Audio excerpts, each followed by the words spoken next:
I spoke with visiting analyst with the American Enterprise Institute in Washington, Sadanand Dumay, about what that message has sent to Delhi. Unfortunately, it sends the wrong kind of message. As you know, we've had a period of great optimism ever since Prime Minister Modi's visit to Australia. There's a real sense on both sides that India and Australia can make progress. Things have been going very well. And the Adani project is the commercial linchpin of this deeper Australia-India relationship. That said, I look at this more as a speed bump and not as a detour.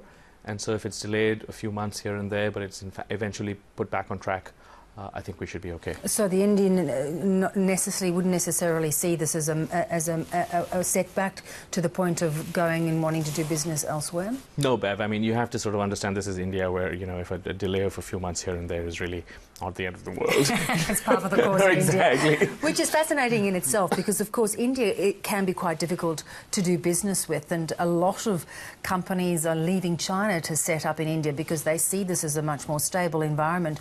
But there are hiccups along the way. Yeah, absolutely. And one of the things that Prime Minister Modi has pledged to do is to improve India's ranking in the World Bank's ease of doing business ratings. But that certainly has his work cut out for him. And is that breaking down bureaucracies, systems? What is it that is the big stumbling block? Largely. Yeah. It's really, I mean, India's bureaucracy is legendary for its capacity to obstruct virtually anything. It takes tremendously long time to set up a business. It's virtually impossible to fire people. I think it's more than corruption, because there are places where there's corruption but things move fast. Here you sort of have this combination where there's corruption and things don't move, which is which is the bad combination. Exactly.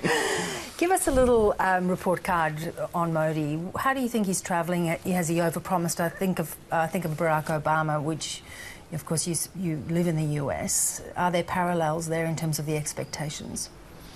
Well, I would say with Modi, I mean, if I had to look at his report card 15 months into a 5-year term, I would say that he has overperformed in terms of foreign policy. No one thought that this would be someone who would have this natural grasp for foreign policy, would strike up a rapport with world leaders and so on. But he's underperformed in terms of economic policy. And that is something that really is beginning to concern many observers, including me, because in the end, Modi was elected to put India's economy back on track. And unless he is able to do that, then I think some of the foreign policy gains, which we've seen in Australia, we've seen in the United States, we've seen in some of these other countries, begin to be lost because they're not backed by economic gains. And why do you think he's not delivering? I think he's being too cautious. It's a very strange thing. I mean, we were in Australia, so I get to use cricketing metaphors. I mean, this is like someone who is on, 100 for no loss, but is playing defensively. It just makes no sense. Yeah.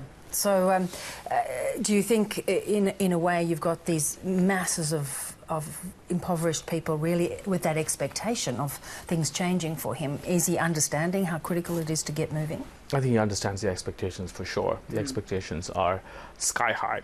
Everybody wants economic development, right? It's not as if anyone's going to turn around and say, I don't want economic development.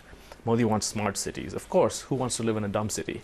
But the question is, how do you get there? And my criticism on this front has been that Modi was elected to allow the market to have a greater say in the Indian economy. So far, we're not seeing enough of that. I want to get your perspective on security in the region. You've just come back from Indonesia, and we know that India is going to be meeting with Pakistan. It's a big issue, of course, for Australia. We're involved at a number of levels. How do you see it? How do you see the issues facing us as a region, particularly with the rise of Islamic State? I mean, Islamic State really provides, it's a whole new level of threat.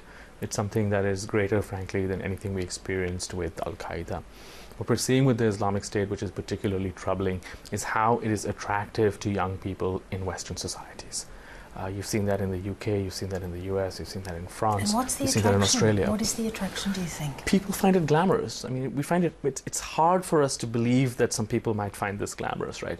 The idea of taking a caged Jordanian pilot and burning him alive in a cage, or the idea of lining up a group of Ethiopian workers and beheading them on by a beach. It's horrific to us, but it seems that it is, in fact, appealing to a certain kind of young person. And it's a real problem. Should we in any way doubt the ideology behind this? No, the ideology is very powerful. And I think that what ISIS really is, what the Islamic State gives us, is a wake-up call. We have to stop kidding ourselves. This is not about poverty. This is not about foreign policy. This is not about Israel. This is not about any of those things. It's not about some guy who doesn't have a washing machine and therefore he decides to behead someone. It's because this person believes that beheading someone is part of his approach towards achieving a perfect state, a caliphate governed by Sharia. And that's what they really want. So we need to face up to that. And so is our military response really all that's going to be required? Well, the problem with the military response is that no one really has an appetite for the kind of military response we would need to eradicate these people. Airstrikes can help, but airstrikes can only go so far. But ever since the Iraq war, it's sort of hard to justify, and I understand that, it's hard to justify larger troop levels in these countries. So I think what's going to happen is that we're going to need a combination of intelligence, but we're also going to really need to fight this as a battle of ideas. I'm not sure if you saw David Cameron had a great speech in Birmingham last month. I think that really lays the template for how to approach this problem. Sadhana, really great to get your perspectives, and thanks so much for joining us. Great to be here.